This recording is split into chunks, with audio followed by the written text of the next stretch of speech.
Ovo je moja klamirica koju sam ja kupio iz vrlo jednostavnog razloga, zato što sam bio frustriran kao i velika većina nas. Kada kupite onu lošu, kinesku, jeftinu, koja radi prvi 3 dana, poslije toga više nećete raditi nikako i mučite se i ne znate zašto. I onda sam ja malo to surfo tražio, raspitivo se i saznao sam da je Rapid taj koji u stvari pravi najbolje klamirice. Investirao sam u ovo i imam ju preko 15 godina, fantastična je, znači prva liga. Manje više se svodi na to da ima mehanizam takozvani 45% vam je lakše stisnuti. Imate normalni max, drugim riječima kada pucate klamiricu, ako je tvrđi materijal, stavite ga na max i ona će jače udariti i zabiti. Međutim, mislim da je ovo najbolja klamirica. Da objasnim o čemu se radi. Ovo je najnoviji proizvod od Rapida, zove se RPC7. Ovo je klamirica koja ima neke inovacije koje još do sada nisam vidio na nekim drugima. I ići ćemo nekim osnovnim redom. Znači ovako.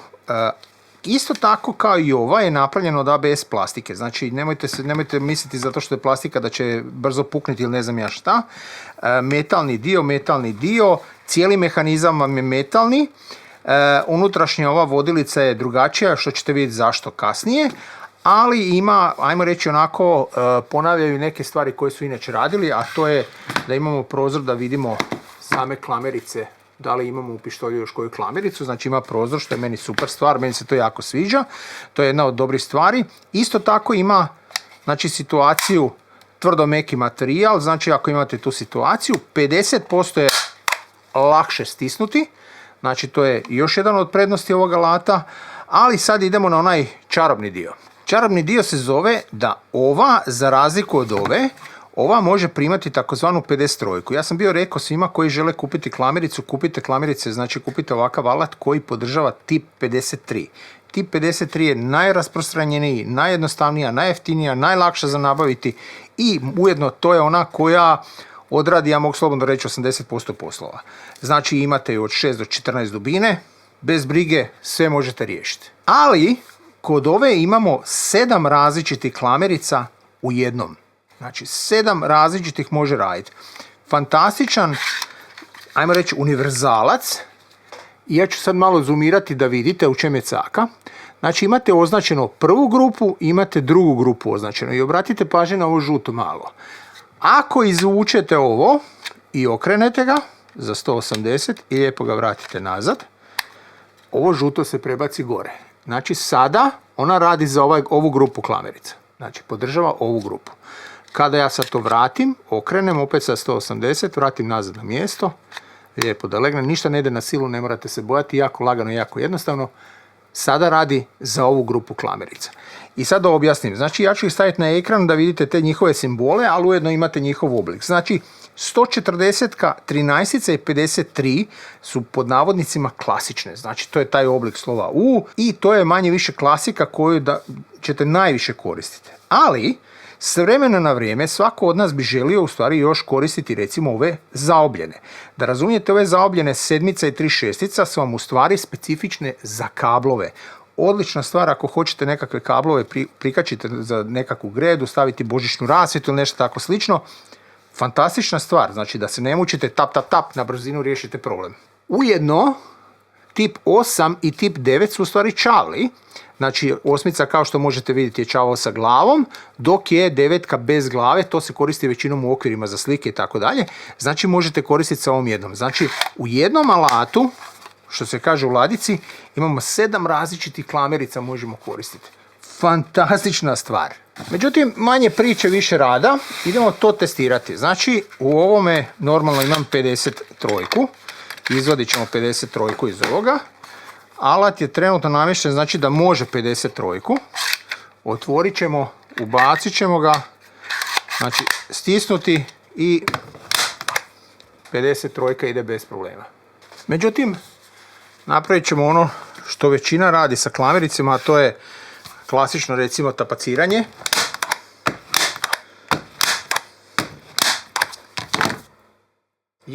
Super lagano.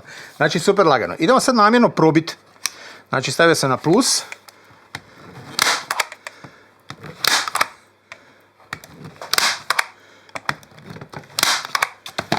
Znači točno se osjeti da je uletila malo žešće. točno se osjeti. Ovaj minus je u stvari bio idealan, znači za ovaj tip materijala. Znači prva liga. Idemo probati klamericu za kablove. Znači nisam mogao naći oba dva tipa za kupiti. Ja sam našao, znači ovo je 7 i postoji 36. Napisat ću vam na ekranu da znate kod svakog modela koje su varijacije, znači koliko dubinu možete imati i tako dalje.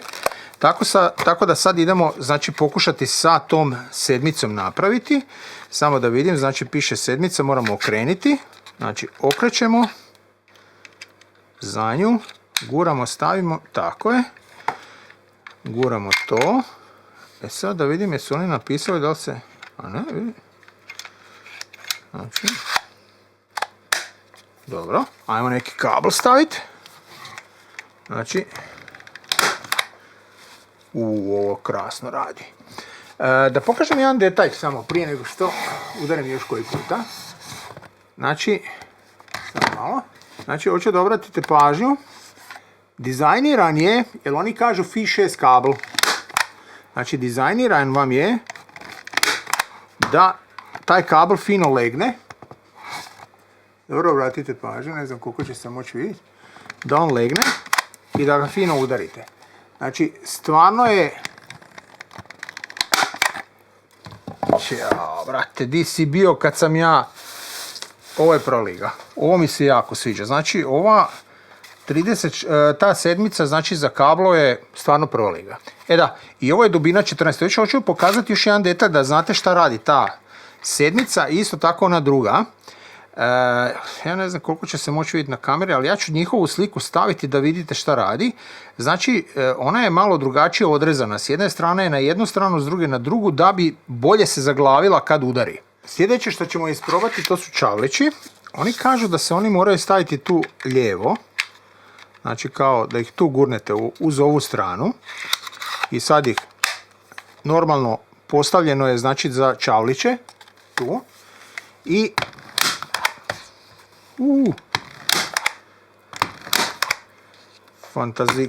Fantazuka, opa, nije ga do kraja zabio, tu smo pored čvora. Dobro, ajmo malo dati gasa. Opa, zvekete, svaki je skoro poravnat. Čak da nisam zabio za stol, nisam.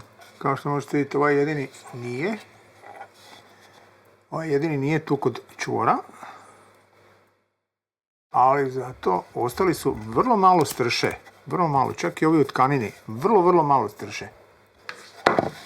Ovo su čavli bez glave, iskreno vam kažem, malo je, viš, dodali su crtu ovu strelicu, da znate da ne okrenete na krivu stranu i malo, ajmo reći ovako, pod prstima se osjeti kao da tu nešto zapinje, ali ne tako strašno. Znači strelica, pretpostavljam, ide tamo gdje ćemo pucati. Da ide na tu stranu. Ok. Znači, što se kaže, repetirali smo.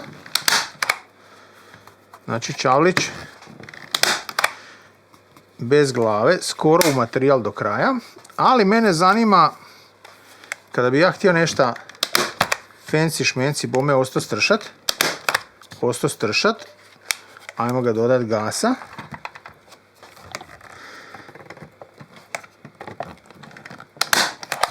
Promašaj. Vrlo malo strši. Znači, odlično. Moram priznati da mi je odlično. Jako mi se sviđa. Dajte da vam zoomiramo. To je 9, znači i oba dva čavla su u stvari 15 mm dubine. Znači ovo je, što se kaže, mali čvrki, ovo nestaje. Znači ovdje sam promašio. Ova dva su bila, znači, stavljena na ono mekano. A ovi su skoro, znači, ušli u materijal. Jako mi se sviđa, moram priznati da mi se jako sviđa alat. Upravo zbog te univerzalnosti, ali ne samo što je univerzalan, nego zato što napravi posao kako treba. To je ono što mene uvijek oduševi. Jer ja ne volim kad oni jesu univerzalni, ja ne mogu na kraju ništa napraviti. Ovaj alat me definitivno oduševio iz vrlo jednostavnog razloga. Svi proizvođači kad pokušavaju napraviti nekakvog univerzalca, uvijek zeznu nešto. Uvijek nešto ne radi kako treba. Ovdje Rapid sve napravio kako treba, sve poslove su odrađeni kako treba i to je ono što se meni osobno jako sviđa. Znači, napravio je pravog pravcatog univerzalca. Znači, i dalje imamo 50% lakše nam je stisniti, i dalje imamo podešavanje u slučaju da je tvrd materijal, mekan materijal, da možemo pojačati ovaj udarac čak i jači. Možemo vidjeti da li imamo klamerice unutra. I sama izmjena, znači, alata na drugi tip klamerice je super jednostavno. Znači, izvuci, okreni, stavi. I ne možete puno pogriješiti jer vam žuta crtica u osnovi pokazuje gdje smo. Što se tiče samih klamerica, kad pogledamo, imate osnovne 3 klasične klamerice, da razumijete da je 53 u stvari najrasprostranjenija, ali 140 je odmah iza nje. Tako da u osnovi podržava 2 najjača sistema njihova, znači što se tiče klamerica. 13, ja mislim da je to neki njihov stariji sistem, ali neću sad to napamet govoriti. Sada, i dalje imamo 2 vrste čavala, što je jako zgodno za neke situacije, jer obično sam znao morat posuditi od nekoga klamericu samo zato da je mogla čavle. I ovo za kablove, ja se to godinama mučim s time, ja nikako nisam mogao naći neku dobru klamericu koja može kablove.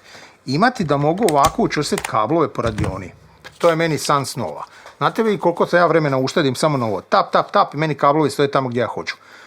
Odlična klamerica. Prije nego što se odjavim, hvala svima što ste odgledali do kraja. Ako vam je zanimljiv ovakav tip sadržaja, molim vas pretplatite se na kanal Ključa 13. Hvala vam unaprijed. Evo, i to je sve za kraj.